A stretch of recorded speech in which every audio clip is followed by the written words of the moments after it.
everything you need to know about the America the Beautiful National Parks and Federal Lands Pass. I've been looking into this America the Beautiful National Parks and Federal Recreation Lands Pass ever since I visited the Arthur R. Marshall Loxahatchee Wildlife Refuge.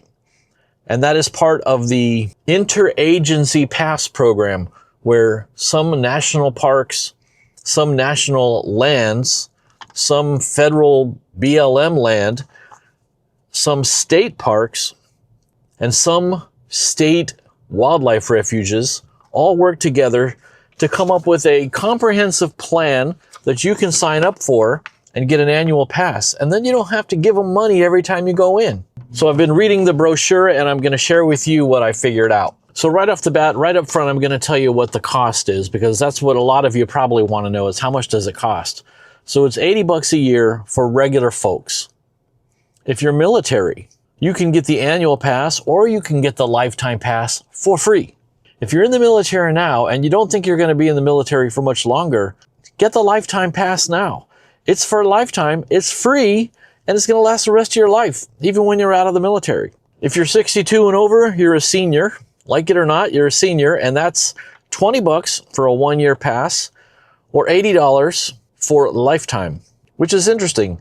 They're giving seniors the lifetime pass for the same price that regular folks like me pay for a year. And there's also a provision for people with medically determined permanent disability. They get a lifetime pass for free. There's probably some hoops for you to jump through and prove that you qualify for that. There's a few other qualifiers. If you want to be a volunteer at the parks, then you get a free pass. And there's something called the fourth grade pass, which is for fourth graders. I guess students who have completed fourth grade, there's a test that you have to take and you have to do some activities and you can get a free pass. So right off the bat, there's your costs. Now you know. Now let me tell you what you get for all that cash. So first off, where do you buy the passes? You can buy the pass anywhere that accepts the pass. So any of the parks that I'm going to tell you about in a sec, where you can use the pass, is also a place where you can buy the pass. There is also a website, store.usgs.gov, where you can go and buy it online. And the next big question is, where can you use the pass? Especially if I said you can buy it anywhere that you can use it, the next question is, where can you use it? So there's 6 different agencies that all use this America the Beautiful pass. And just right off the bat, so you know, the pass covers access and entry, but additional amenities like camping, for example, you got to pay extra for camping. And if you want to park an RV, something like that, that's going to cost a little bit extra. But if you're a senior and you got the senior pass, you do get a discount on those amenities. Cool thing is, if you have the pass and you show up in your vehicle with 3 other people, 4 other people in your vehicle, it doesn't matter. It covers the pass holder's vehicle and everybody in the vehicle. So you don't have to buy a pass for everybody in the family.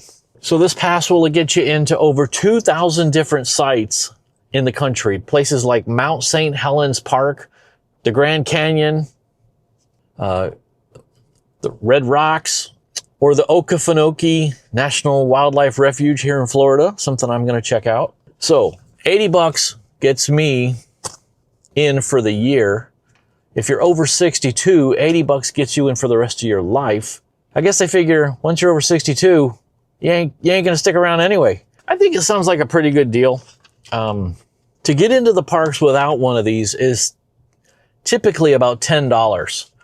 So I would have to visit 8 such parks a year, or the same park 8 times, or a combination of that, to make this worthwhile.